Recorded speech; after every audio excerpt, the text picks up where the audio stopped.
Dito na naman po tayong muli. Tingnan natin ang buhangin. Lumalapad na po dahil naglulutay na. Ayan. Nalalakaran na. Ang dati ay pinaglalanguyan. Ayan, makikita mo para nang nasa Boracay. May mga nakabikini na. Ayan.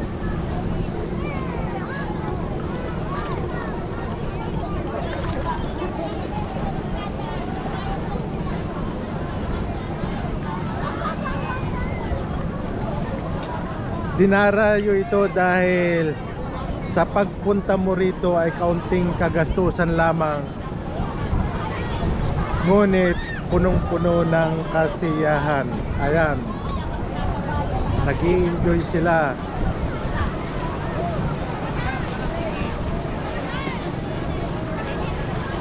May sari-sariling dalang pagkain, inumin. Ayan.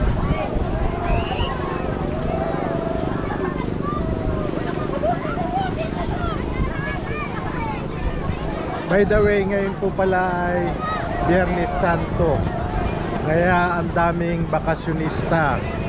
Ayan po, umahaba na ang nalalakaran na dati ay pinaglalanguyan. Ayan po.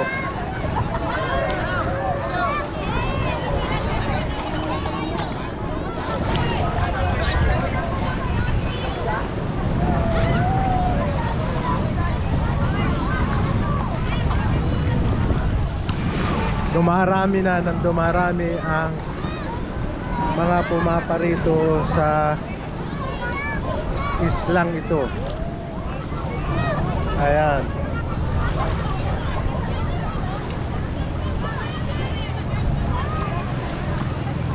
Pwede ng paglaruan ng volleyball.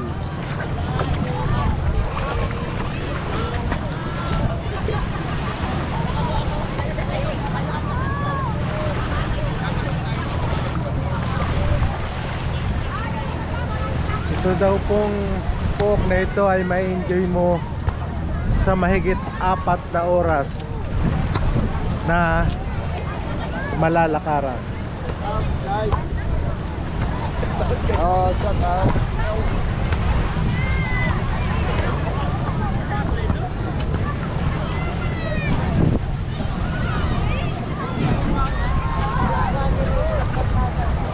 Ito may mga tinda.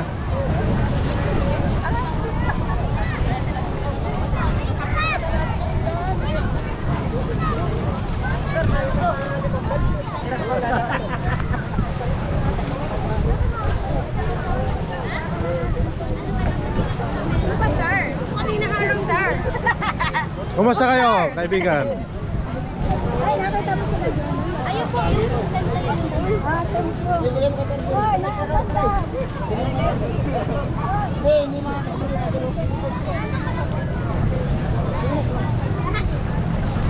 Yung nakikita ninyo doon sa malayo na yun, yun ang tinatawag na Pulong Pasig. Ayan.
Ito saan mo makikita ang nagtitinda ng alak.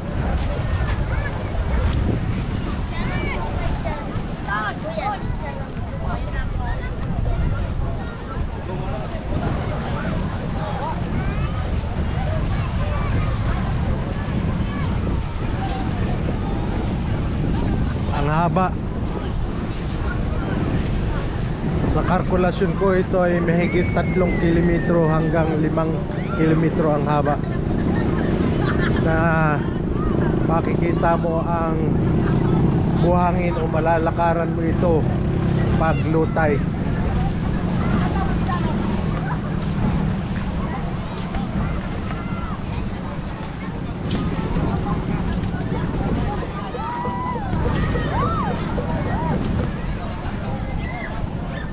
Ito, may tindahan din ng palamig at pagkain.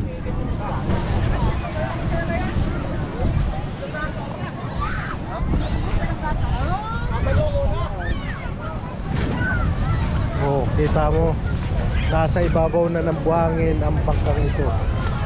Ang dati ay kanina lamang ay napapaglanguyan.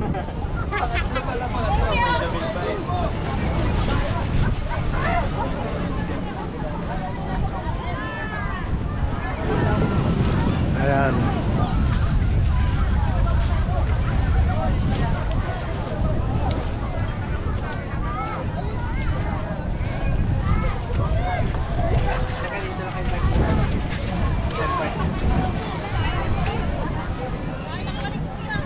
Ito, tindahan din ito, mga nagtitinda ng alak at tubig, tsaka palamig.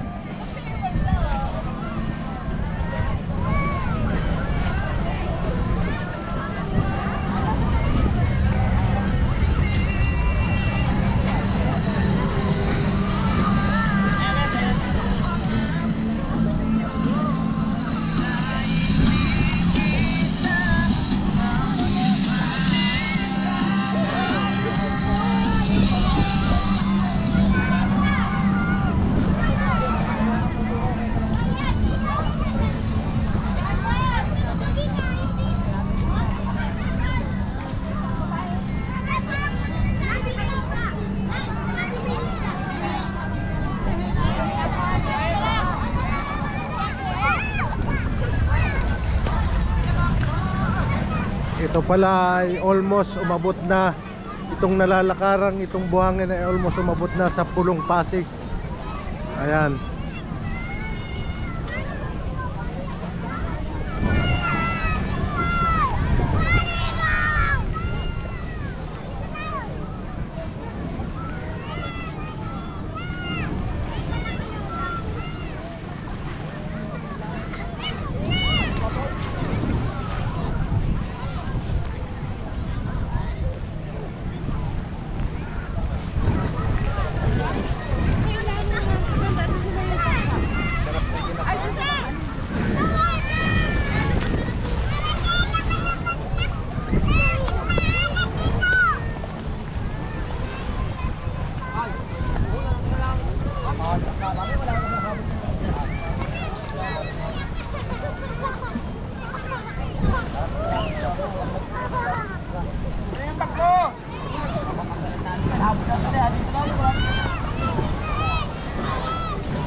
Yan ang Pulong Pasig.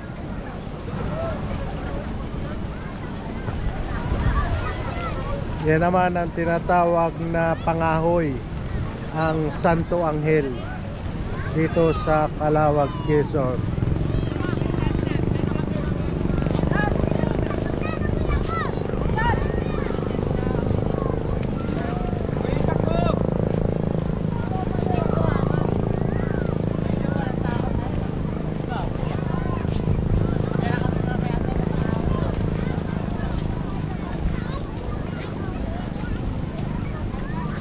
Kita mo ang buhangin, oh, parang Boracay.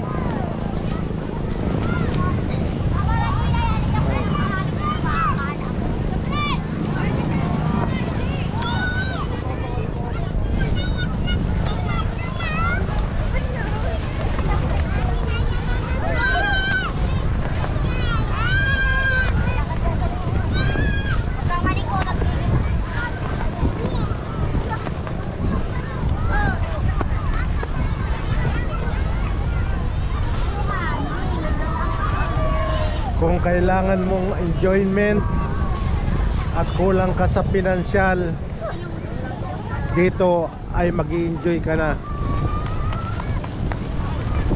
From Calawag, sasakay ka lang ng bangka, may pasaherohan.